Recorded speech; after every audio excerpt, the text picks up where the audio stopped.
Decision comes after a long-running legal battle between the Scottish Government and women's rights campaigners. The ruling could affect whether trans people are allowed in some female-only spaces.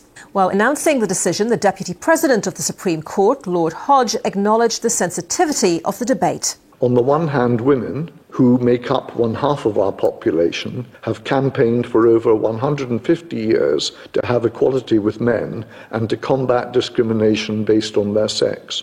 That work still continues. On the other hand, the trans community struggle against discrimination and prejudice as they seek to live their lives with dignity. Even more now, mate. Lesbian women who have historically suffered marginalisation because of their sexual orientation have entered the debate. It is not the task of this court to make policy on how the interests of these groups should be protected. Our role is to ascertain the meaning of the legislation which Parliament has enacted to that end. The unanimous decision of this court is that the terms woman and sex in the Equality Act 2010 refer to a biological woman and biological sex.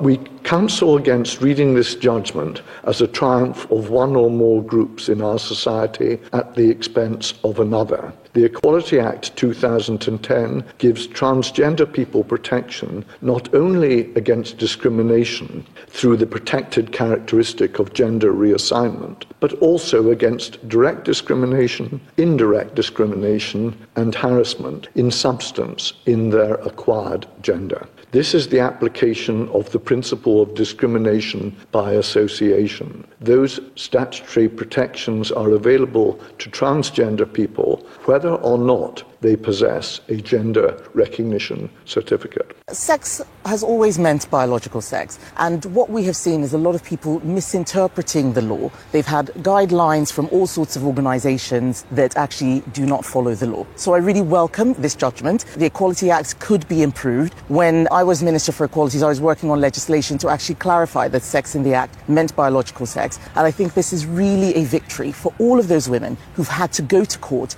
to fight for rights that they already had. My general thought is the judgment in and of itself is quite a narrow judgment, because all they've made a judgment on is basically this Equalities Act that was written in 2010, which I will remind you was 15 years ago now. The world has changed a lot in the last 15 years in terms of how we define the word woman, because culture changes and society changes, and the more we become aware of trans people, the more the literal societal definition of the word woman changes, because the definition of words changes all the time. And that's not just the word woman, that's true of all words in the English language and every language. As culture changes and progresses, the definitions of words slowly progress and change. And woman is no exception to that. So like when we wrote an Equalities Act 15 years ago, you could argue that they were not really thinking much about trans women. That's probably true. But you could argue that in certain situations in that Equalities Act, when they said woman, they used it interchangeably with the word female. Definitely 15 years ago, those two words were interchangeable. I think they're a lot less interchangeable now, but they're still interchangeable, the words woman and female, and like male and man. But they do mean something quite different to people now than they did 15 years ago. So like when the Supreme Court rules, the definition of this word is like biological, you can argue that what they probably meant 15 years ago was someone who mostly presents biologically as a woman. You can't define that, but you can't really fully define any word, really, because a lot of trans women you could call biological because people medically transition. I would call trans women who medically transition as biological women. They have female hormones now, and some get surgery. So does that not make them biological women? It's not just a certificate. It can be many things. Over time, acts get amended over time to represent changing societal pressures from different groups. My general opinion is that we need a new act altogether. I think we need to write a whole new one, because there's certain protected characteristics under the Equalities Act. There's 9 of them. It is against the law to discriminate against anyone because of age, gender reassignment, being married or in a civil partnership, being pregnant, disability, race including nationality, ethnic or national origin, religion or belief, sex and sexual orientation. So they wrote an act based on these protected characteristics, but when they were talking about sex, they used the word woman and female interchangeably because that's generally what people did back then. I think it needs to be more precise than that. I think under sort of gender and sex adjacent characteristics, we should have characteristics such as having the ability to have children, because some people apply for a job. They don't get the job sometimes because the employer is scared that they're going to leave because they're having a baby soon, or they might have a baby at some point. If you're a trans woman without a womb, obviously that's not going to affect you. So there's certain circumstances under which having a characteristic such as having a womb is going to be relevant in the context. But obviously having a womb doesn't mean you're a woman. It's under sex, but it's not really, because saying that you're the female sex doesn't necessarily mean that you have a womb. You don't always have a womb if you're female. Sometimes women are born without the ability to have kids. Some women get their wombs taken out. It's called a hysterectomy. Not all women have wombs. We just need more protected characteristics that are more specific. And it needs to list the context under which that characteristic is protected. The characteristic of having a womb, being able to have kids, would be separate from presenting as a woman, or societally presenting as a woman, gender as a woman. That's just coming from a stupid cis girl, though. These are just my thoughts from what I know about the law and how flawed it can be. Law is weird. You can't apply rules to the world that fit everyone. You never can. It's always going to be grey, and there's always going to be people at the margins of everything you do, and those people are going to get pissed off. But I think that we need a new Equalities Act that lists more protective characteristics that take trans people into account, because this act clearly did not do that. That's how J.K. Rowling was able to use it, J.K. Rowling and all of her buddies. That's how they were able to use it, because you could technically argue that when they wrote it, yes, I know it takes trans people into account, but when they use the terms woman and female, they use them interchangeably, which I don't think you should do. I think they should be legally separate terms. I don't think it's even possible to discriminate someone based on their chromosomes. Can you tell what chromosomes someone has just by looking at them? Can you tell what gametes someone has just by looking at them? Why should we have a protected characteristic when most people aren't even aware of the characteristic themselves? I've never had my chromosomes tested. J.K. Rowling can sense them. That's the thing, they're obsessed with gametes. J.K. Rowling and her clan, they're obsessed with large gametes for some reason. That's the thing that they've decided. How can you tell what gametes someone has just by looking at them? The whole point of having acts like these is because people get discriminated against, such as if you're applying for a job and you put on a form, sex, female, male, or if you look a certain way, then you can be discriminated on any of those things, but your employer is never going to know what gametes you have or what your chromosomes are. So why do we need an Equalities Act based on gametes or chromosomes? J.K. Rowling and her clan, they're really celebrating this. But the judgments deliberately avoided using any scientific language. It didn't make any judgment about gametes. So I don't know why they're celebrating. They didn't say anything about gametes. They, in fact, didn't give any definitions of either word. Basically, the Supreme Court gave a weapon to transphobic people to use the courts to make decisions against them more often, whilst actually providing no clarity whatsoever. There is no clarity, because everything is still so context dependent. I think the only thing you could definitely point to is your assigned sex at birth. And when you're born intersex, I believe the doctor just basically looks at you and goes, okay, you look more like this. They basically decide for you when you're a baby what you're going to be. So you could argue even that's a social reality that we've made ourselves, which we are able to change. Because nothing's really set in stone when you think about it. This is a little bit more context here.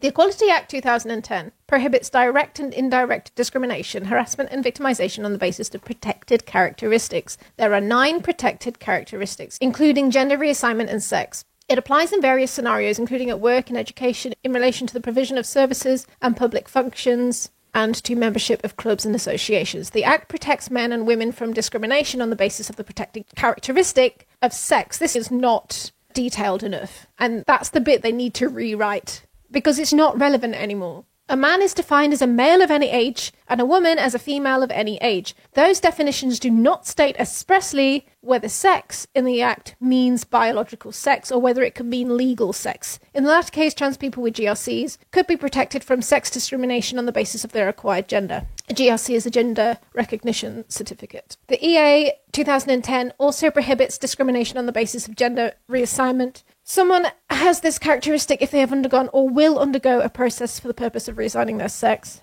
People who hold a GRC will have a protected characteristic of gender reassignment, but it is not necessary to have a GRC to have this protected characteristic. There are a number of exceptions to the prohibition on discrimination. For example, sports competition organisers are able to lawfully exclude trans people from participating in gender-affected activity where this is necessary to ensure fairness or the safety of other competitors. This is another thing which is context specific within like certain sports. It's so within some sports it's necessary to like look at certain characteristics to say you can play in the women's league and you can play in the men's league, but it's literally down to the sport itself and what the governing body of that sport deems is necessary. Separate and single sex services such as women-only counselling groups may also be permitted where their provision is a proportionate means of achieving a legitimate aim. But yeah, back to J.K. Rowling. This tweet was so cringe. An ominous rumble of distant thunder. Storm clouds blot out the sun. Songbirds fall silent. The very air seems to be holding its breath.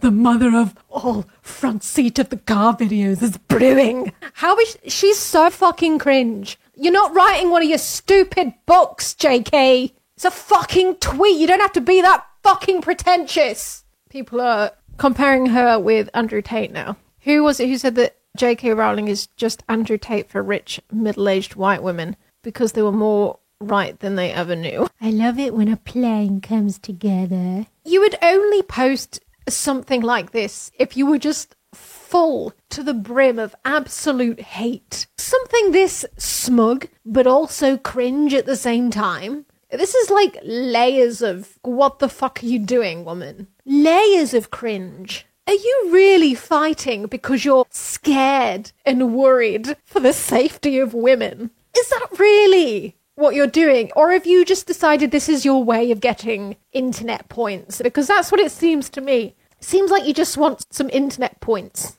She blurs out her backgrounds now, so we can't even take the piss out of what's behind her. I want to see the mould. I can't remember reading any example of a woman being assaulted by a trans woman. I don't think I've ever read any example of that, apart from maybe a fake one. Do you remember when a Tory woman wrote that article in the Daily Mail about Sophie from Mars a couple of years ago? And it was clearly a completely fake made-up story. I've heard a fake made-up story about a trans woman being creepy in a bathroom. 472,000 likes! She's doing this for internet points. The amount of attention that this is getting her is wild. I know she donated 70 grand to the movement, but I think there's more value in the amount of social clout that she has, to be honest. The amount of influence that she has is probably worth way more than that 80 grand. You think all these numbers are inflated? You think Elon's just inflating the numbers of people who agree with him? Yeah, I mean, it's possible. This is about the Equality Act 2010, and that applies across most of the country. It applies to England, it applies to Wales, and of course, it applies to Scotland, where this all started way back in 2018. So this has been in the courts for the last 6-7 years, and it's taken till today to get a judgment on it. The way this all started was because Scotland passed a bill which said that to be on an executive board, you need to have 50% women and 50% men. I think that's really good. The Scottish Parliament decided that to be classed as a woman, it could include being a trans woman with a gender recognition certificate. And that's specifically what they've been trying to fight against. The fact that the Scottish government decided something about the 2010 Equalities Act. And J.K. Rowling and her cronies were like, actually, no, they're wrong about that, so we should have a Supreme Court ruling which actually defines this word. I don't think I've ever heard of a story of an issue of an actual trans person being in a changing room This is not real world issues. It's like J.K. Rowling has invented a boogeyman, and she's convinced the world that the boogeyman is real. With all of her power, influence, and money, she's managed to set up entire rights advocate groups for anti-boogeyman people. Because of that, people are now really convinced that this boogeyman exists. And now everybody believes that the boogeyman exists. I don't think I've ever heard of a single story in real life of a trans person causing any problems whatsoever. If anything, trans people, more than anybody else, just don't want to cause any kind of upset because they've already had to work so hard to fit into society and gone through so much shit. Why would they then try and cause more shit? All trans people want to do is live their lives, I'm sure. I'm not a trans person. I don't want to speak for them, obviously. But it just doesn't exist. There's no trans people in changing rooms shoving their genitals in other people's faces. But you know what? Even if a trans person was shoving their genitals in another person's face, that still wouldn't be cool if a cis person was doing it. That's called having manners. If you're helicoptering your dick and balls in someone's face, that's not cool, no matter what your gender identity is. You probably shouldn't be helicoptering your dick and balls in somebody else's face. Yeah, consensual helicoptering is fine, but you still probably shouldn't do that in a public changing room. Like, I can't believe I'm having to explain this to you guys, but you probably shouldn't, even if it's consensual, you probably shouldn't be helicoptering in public changing rooms. Women Scotland judgment is a real low in British legal history. It's profoundly unfair. Lawyers are obsessed with fairness. We even have this Latin tag, Audi alterum partem, which means that you shouldn't only hear from one side. The Supreme Court did exactly that. It allowed a whole bunch of interventions from a whole bunch of transphobic organisations and refused to hear from any trans people.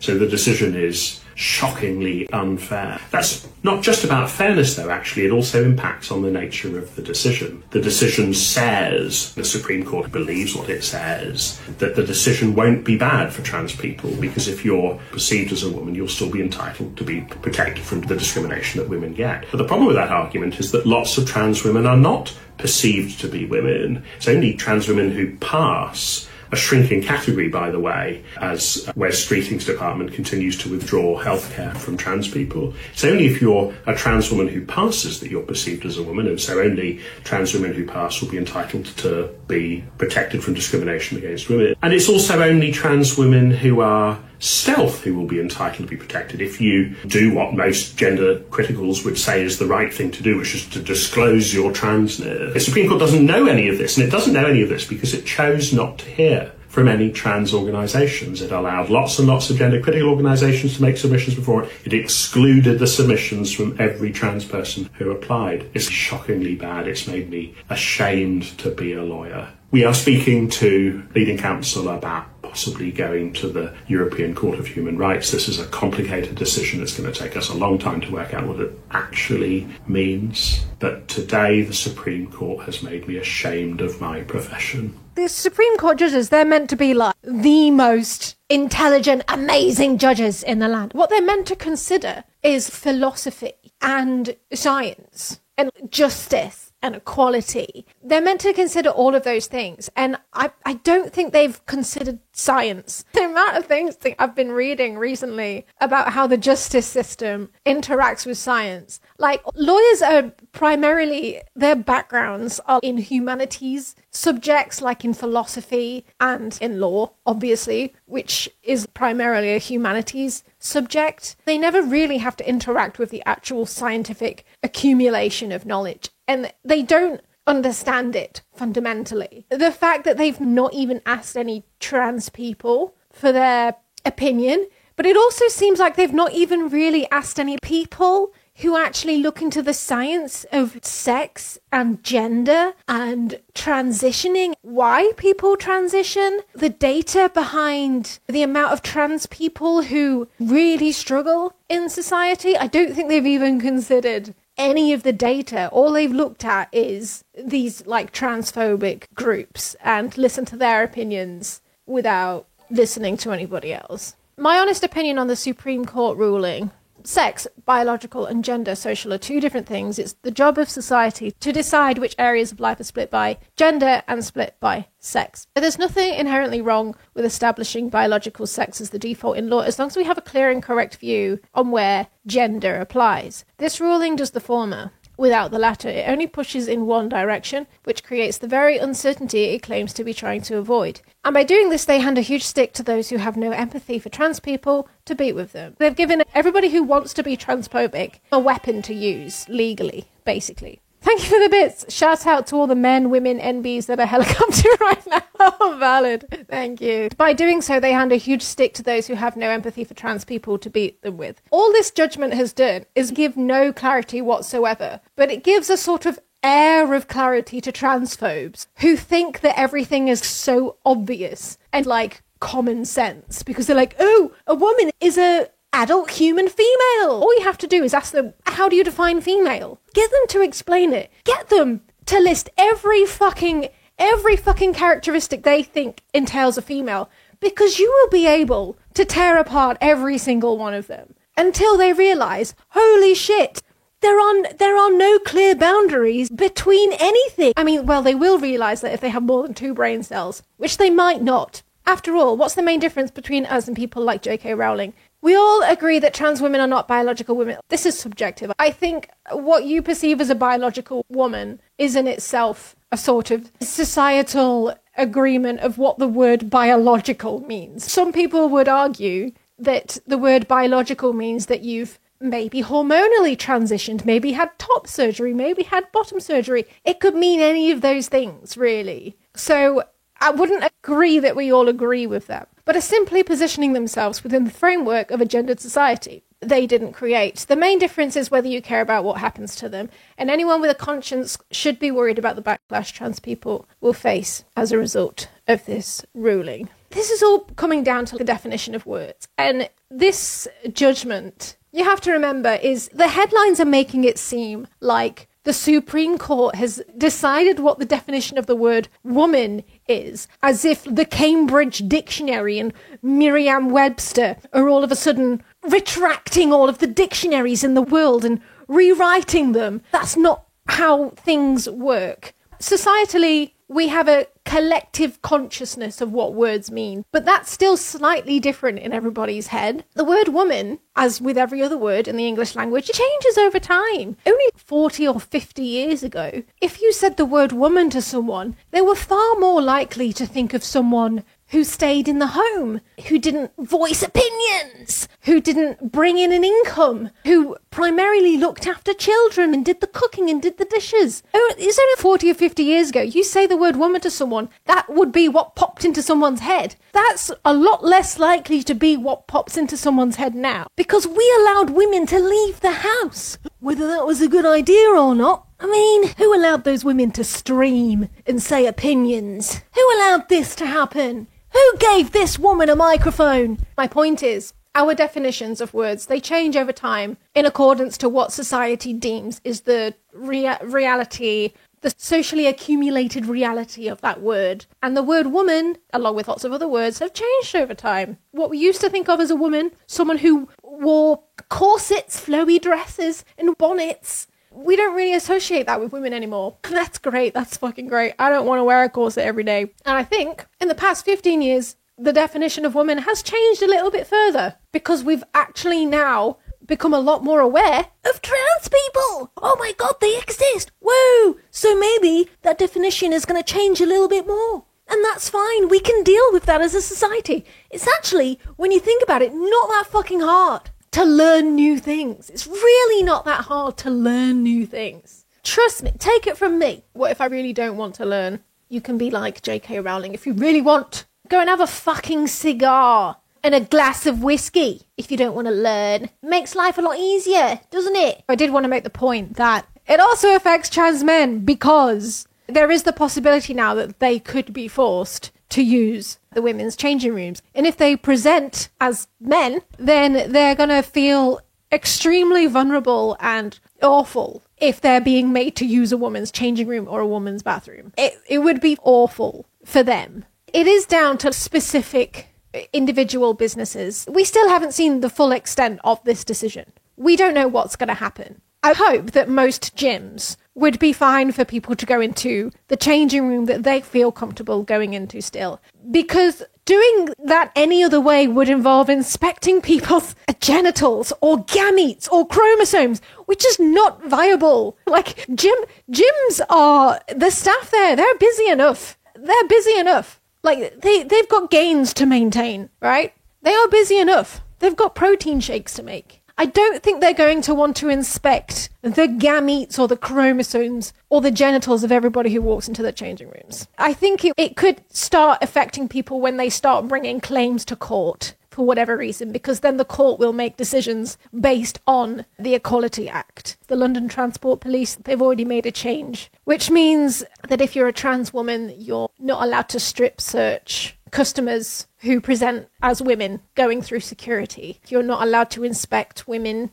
who are going through security if you're a trans woman. So trans women in that job are now being discriminated against. We don't know the legal implications of this and how it'll affect access to spaces, services, protections and dignity. But this is not the win for women that it's being framed in the right-wing papers. An attack on trans rights is an attack on women's rights, because at the heart of both is the right to define ourselves, to live freely in our bodies, and to push back against the patriarchal system that has always tried to control us. When they say trans women aren't real women, they're not just attacking trans people. They are narrowing the definition of womanhood to something small, fragile, easily controlled, and that hurts all of us. It tells us there's only one right way to be a female. What's next? Do masculine presenting women need to prove they're women to use the loo? For centuries, women have been told what to wear, how to behave, what to do with our bodies, and we've fought hard for the right to make choices for ourselves, to work, to vote, to have children or not, to live outside of male approval. Those same freedoms are under threat when trans people are denied autonomy. This is not a separate issue. And if they come for trans rights today, then they can come for reproductive rights tomorrow, or gay rights, or protections against domestic violence. History shows us that when one group's rights are stripped, others follow. Just Google what the Nazis did to the trans community. Let's look at the actual statistics on who poses the biggest threat to women's safety. Whether you are cis or trans, the most common threat to your safety is the same: cisgender men. Cis men commit the overwhelming majority of violence against partners, strangers, co-workers and friends. They are responsible for harassment, assault, femicide, yet somehow society is more comfortable protecting cis women from trans women, who are not the threat, than confronting the violence of cis men. When the state starts deciding who counts as a woman,